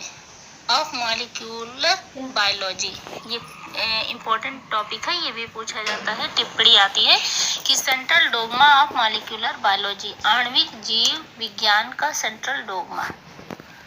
सन 1858 ईस्वी में क्रिक ने इसे प्रस्तुत किया था। किसने?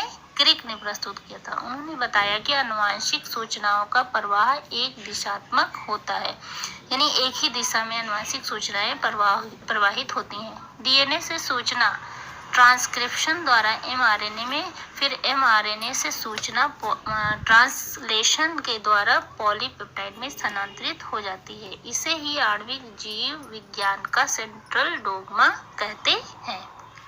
ये सूचना यानी डीएनए से एमआरएनए का बनना, फिर एमआरएनए से प्रोटीन का बनना, ये एक प्रवाह में सभी जीवों में होती है।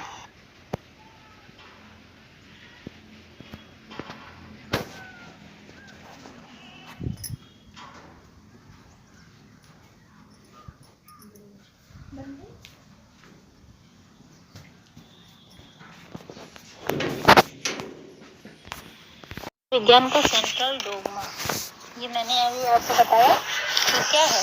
ये इसको क्रिक ने 1858 में प्रस्तुत किया था। और सूचनाओं का जो प्रवाह होता है आनुवंशिक सूचनाओं का, तो एक ही दिशा में होता है। ट्रांसक्रिप्शन यानी डीएनए से सूचनाएं ट्रांसक्रिप्शन द्वारा एमआरएनए में, फिर एमआरएनए से सूचनाएं पॉलीपेप्टाइड में स्थानांतरित हो जाती है, इसे ट्रांसलेशन कहते हैं। तो इस तरीके से एक ही दिशा में इसका प्रवाह होता है। तो सूचनाओं का प्रवाह जो होता है आनुवंशिक, वो एक प्रवाही होता है। तो one way flow of information are called central dogma of molecular biology. तो इसे ये मैंने अभी इससे पहले भी मैंने बताया था कि चूंकि जो है डीएनए से एमआरएनए से प्रोटीन, ये होता है इसका प्रवाह। लेकिन कुछ ऐसे भी जीव होते हैं जिनमें डीएनए नहीं पाए जाते हैं, तो उनके लिए एच टेमिन व डी मोल्टी मोर ने 1917 में बताया कि कुछ रेट्रोवायरस होते हैं, जैसे टीएमवी, HIV, इन्फ्लुएंजा और पॉलीमाइलिटिस आदि में डीएनए नहीं पाए जाते। इनमें डीएनए नहीं पाए जाते, तो इनमें आरएनए आनुवंशिक पदार्थ के रूप में कार्य करता है। तब आनुवंशिक सूचनाओं का प्रवाह जो होता है वो आरएनए से डीएनए में, फिर डीएनए से एमआरएनए में, फिर एमआरएनए से प्रोटीन का निर्माण होता है। अर्थात विषाणुओं में सूचनाओं का प्रवाह जो होता है वो विपरीत दिशा में होता है। डीएनए से आरएनए में ना होके आरएनए से डीएनए में होता है, तो इसलिए इस प्रक्रिया को रिवर्स ट्रांसक्रिप्शन कहते हैं, यानी कि रिवर्स डोग्मा कहते हैं। अब यहाँ नेक्स्ट टिप्पणी ये है कि एक जीन एक एंजाइम परिकल्पना किसने दी है? जॉर्ज बेडल व एडवर्ड टेटम ने एक जीन एक एंजाइम की परिकल्पना को दिया था। उन्होंने न्यूरोस्पोर क्रेसा नमक कवक पर अपने प्रयोग किए और बताया कि एंजाइम का बनना एक जीन द्वारा नियंत्रित होता है। फिर लैक ओपेरॉन क्या है? लैक ओपेरॉन पर देखिए टिप्पणी आती है। तो लैक ओपेरॉन की स्पष्ट जानकारी फ्रैंकवास जैकब व जैकबे मोनाल्ड ने प्रस्तुत किया था। लैक का अर्थ होता है लैक्टोज तथा ओपेरॉन का अर्थ होता है जीनों का समूह। उन्होंने बताया कि लैक ओपेरॉन के पॉलीसिस्टोनिक संरचनात्मक जीन का नियमन एक सामान्य उन्नायक यानी प्रोमोटर जीन व एक नियामक जीन यानी रेगुलेटरी जीन के द्वारा होता है। इस प्रकार की व्यवस्था जीवाणुओं में सामान्य है, यानी ये जीवाणुओं में ही इस प्रकार की व्यवस्था होती है। इसे ही प्रचालेख कहते हैं। प्रचालेख, इसे प्रचालेख का नाम भी दिया गया है लैक ओपेरॉन। इसमें ये डायग्राम में आपको दिखाया गया है कि लैक प्रचोलक ट्रिप प्रचालेख और वेल प्रचालेख, ये पूरी प्रक्रिया जो बताई गई है। इसमें देखिए लैक ओपेरॉन एक ऐसा तंत्र है जिसमें संरचनात्मक जीन का नियमन दो अन्य प्रकार के जीन करते हैं, जिनका नाम है उन्नायक जीन यानी प्रोमोटर जीन और रेगुलेटर जीन। तो प्रोमोटर जीन ये देखिए डायग्राम में आपको दिखाया है कि प्रोमोटर जीन ये आरएनए पॉलीमरेज एंजाइम होते हैं और रेगुलेटर जीन नियामक जीन होते हैं। तो एक डीएनए में 4 प्रकार के जीन पाए जाते हैं: regulatory gene, promoter gene, operator gene and structural gene. सबसे पहले रेगुलेटरी जीन से एक प्रकार का एमआरएनए बनता है। वह एमआरएनए एक ऐसा प्रोटीन को बनाता है जिसका नाम है रिप्रेजर प्रोटीन। और रिप्रेजर प्रोटीन जो होता है वो आकर प्रमोटर जीन पर जुड़ जाता है और तब तक नहीं हटता है जब तक कि उसे कोई इंड्यूसर मॉलिक्यूलर आकर नहीं जुड़ जाता। Promoter gene RNA polymerase enzyme को जोड़ने का स्थान देता है, तब इंड्यूसर मॉलिक्यूल और रिप्रेजर प्रोटीन से आकर जुड़ जाता है, तो रिप्रेजर प्रोटीन उस स्थान को छोड़कर चला जाता है और आरएनए पॉलीमरेज को आगे बढ़ाते हुए एमआरएनए का फॉर्मेशन करते हैं। क्योंकि ऐसे बैक्टीरिया का डीएनए है, बैक्टीरिया का अलग अलग जीन संयुक्त रूप से मिलकर एक एमआरएनए बनाते हैं और इस एक एमआरएनए से 3 अलग अलग प्रकार के जीन होते हैं। उसे पॉलीसिस्टोनिक एमआरएनए कहते हैं। ये यूकैरियोटिक में पाया जाता है। लैक ओपेरॉन, स्विच ऑफ और स्विच ऑन, इसमें ऐसे डायग्राम में दिखाए गए ना कि तो उसमें जो लैक ओपेरॉन है वो लैक्टोज, इससे मतलब है। स्विच ऑफ का मतलब है जब रिप्रेशस प्रोटीन ऑपरेटर से जुड़ता है तो स्विच ऑफ होता है, और स्विच ऑन कब होता है जब रिप्रेशर प्रोटीन से लैक्टोज इंड्यूसर जुड़ता है। ऐसे एंजाइम जिनके पास एक से अधिक एंजाइम को बनाने की सूचना होती है उसे पॉलीसिस्टोनिक एमआरएनए कहते हैं। ये यूकैरियोटिक कोशिकाओं में पाए जाते हैं। लैकजेट, लैक वाई, लैक जेड, यानी कि लैकजेट क्या है? बीटा ग्लाइकोसाइटेज है। और लैक वाई क्या है? परमीजर। लैकजेट क्या है? ट्रांसलेजर। नेक्स्ट टॉपिक हमारा आता है मानव जीनोम परियोजना यानी ह्यूमन जीनोम प्रोजेक्ट। इसको शॉर्ट फॉर्म में कहते हैं HGP। ये सन 1919 में ये प्रोजेक्ट तैयार किया गया था। इसे मनुष्य के जीनोम में, यानी जीनोम का मतलब है गुणसूत्रों की संख्या जो होती है में उपस्थित नाइट्रोजन क्षारों के अनुक्रमों को पता लगाने के लिए इस योजना की शुरुआत की गई थी। यानी कि जो हमारे मनुष्य के शरीर में जो गुणसूत्र पाए जाते हैं उनमें जो उनकी जो संख्या होती है उसमें नाइट्रोजन क्षार कितने जुड़े हैं उन सब के बारे में जानकारी जो डिटेल से तैयार की गई, योजना बनाई गई, उसकी शुरुआत की जो को ही क्या कहते हैं, जीनोम परियोजना। जीन ही तो है जो इकाई है, डीएनए की इकाई होती है। इसके द्वारा ही जो अनुवांशिक लक्षण होते हैं माता पिता से संतानों में जाते हैं। तो डीएनए की इकाई को ही जीन कहते हैं। तो डीएनए की एक मुख्य इकाई है। सब ये क्वेश्चन में पूछा जाता है कि डीएनए की इकाई क्या है, तो डीएनए की इकाई है जीन।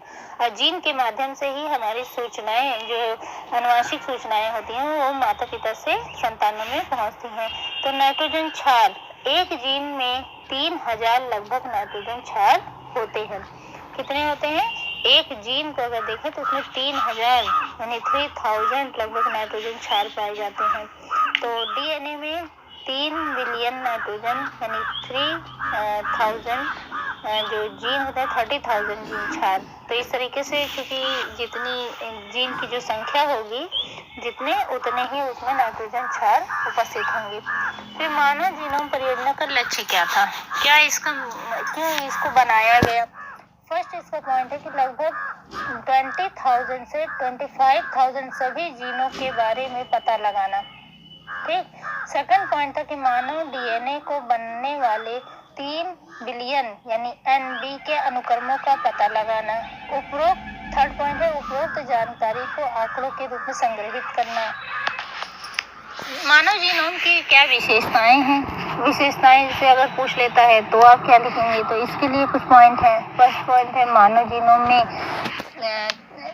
3164 या 67 करोड़ क्षार मिलते हैं। औसत प्रत्येक जीन में लगभग 3000 एनबी पाए जाते हैं। मनुष्य के जीनोम में सबसे बड़ी जीन डिस्ट्रोफिन है जिसमें 2.4 करोड़ एनबी पाए जाते हैं। फोर्थ पॉइंट है कुल जीनों की संख्या 3000 है। खोज की गई 50% से अधिक जीनों के कार्य के बारे में जानकारी प्राप्त हो चुकी। तो इस तरीके से 6 पॉइंट है 2% जीन ही प्रोटीन का कूट लेखन करते हैं और मानव डीएनए में बहुत बड़े भाग पुनरावृत्ति अनुक्रम में पाए जाते हैं, उनका अनुक्रम बनता है। तो इस तरीके से ये पॉइंट सारे दिए गए हैं, इसको याद कर लीजिएगा। विशेषताएं हैं। फिर है सैटेलाइट डीएनए। सैटेलाइट डीएनए में क्या चीज होता है? सैटेलाइट डीएनए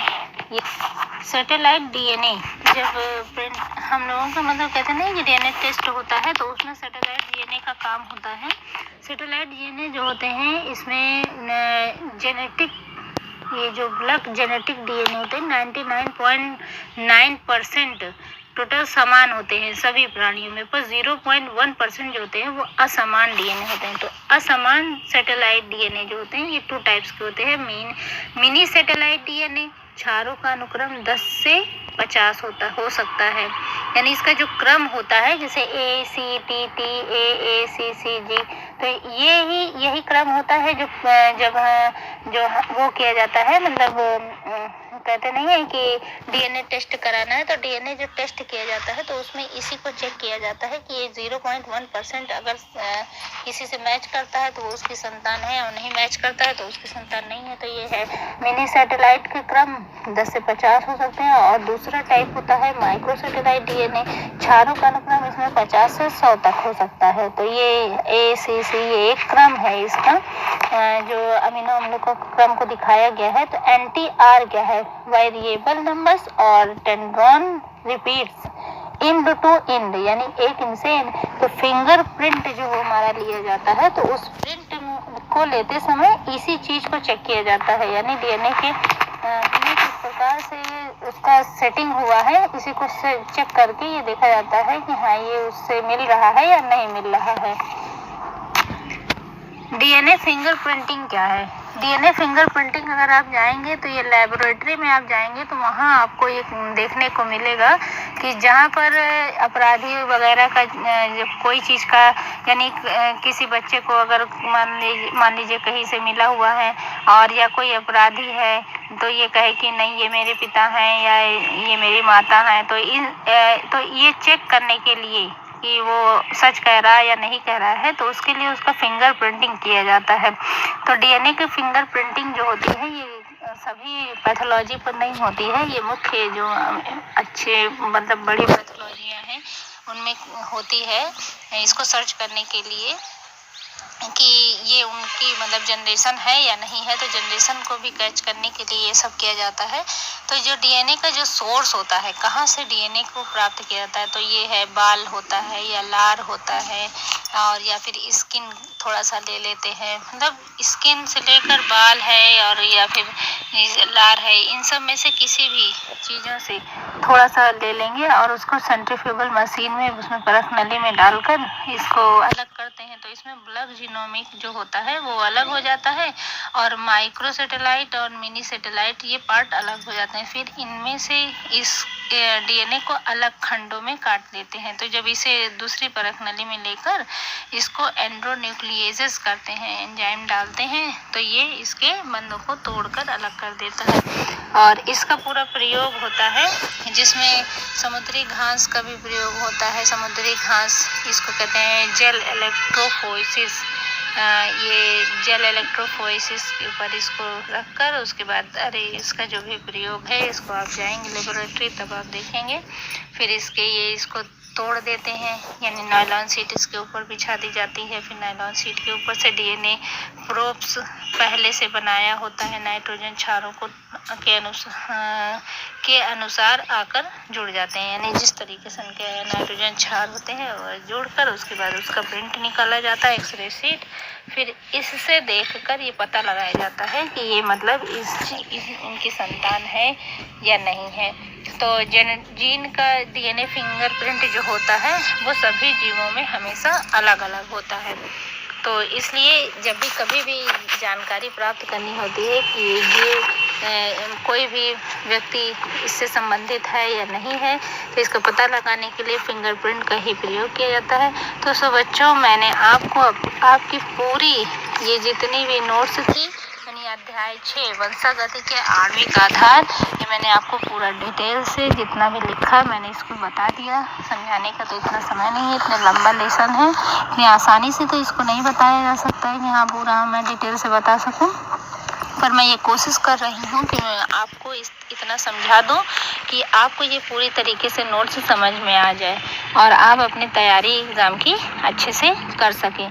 और इसमें मैंने इम्पोर्टेंट क्वेश्चन को भी बताया कि कहाँ पर कौन से इसमें से इस लेसन से क्वेश्चन को पूछे जाते हैं, वो भी मैंने आपको बता दिया। तो इसको केयरफुली ध्यान से जो है इसे समझिए और नोट्स को आप पूरा लर्न कीजिए, समझ लीजिए इसको ध्यान से। जो चीज़ें इम्पोर्टेंट बताई हैं उसको भी आप जो है बिल्कुल तैयार कर लीजिएगा। इसमें डीएनए का स्ट्रक्चर, डीएनए आरएनए में अंतर, और उसके बाद ये सब चीज़ें हैं। दूसरी चीज़ इसमें है कि जो अमीनो अम्ल हैं कितने टाइप्स के पाए जाते हैं, इसमें डीएनए की संरचना क्या है, आरएनए की संरचना क्या है, ये मोस्ट इम्पॉर्टेंट चीज़ यही है। इसमें ट्रांसक्रिप्शन है, ट्रांसलेशन है, जो कुछ अनुलेखन है, स्थानांतरण, ये सब मैंने आपको सब बताया। आरएनए कितने प्रकार के होते हैं, ये सब चीज़ें इसमें इम्पोर्टेंट हैं जो क्वेश्चन में आते हैं, और इसको आप कायदे से ध्यान से पढ़ लीजिए। अगर नहीं समझ में आता है तो दोबारा रिपीट करके इसको सुन लीजिए मेरी वीडियो को, आपको समझ में आ जाएगा।